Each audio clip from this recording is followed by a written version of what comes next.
indeed, ladies and gentlemen, the journey does continue. And the idea behind an evening like this is that we reward those who are working towards what a modern and a global India continues to be and how it continues to shape with growth and prosperity. And two things that stand out with people and organizations who are doing this: innovation and adaptation, and something that we will hear right through the course of this evening.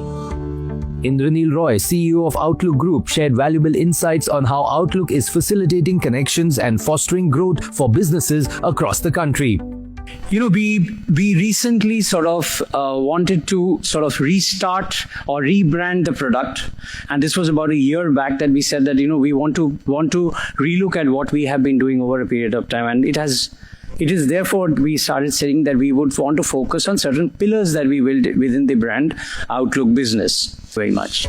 On the sidelines of the recent summit, a special panel discussion captivated attendees with the theme of Innovation Without Boundaries and explored how technology is redefining industry standards. The event was followed by the Nation Builders Excellence Awards, where Bollywood actor and producer Jackky Bhagnani awarded those who deserve to be recognized as the best. Hannah Thomas, co-founder and partner of Amplify Analytics, was recognized for excellence in data-driven business transformation.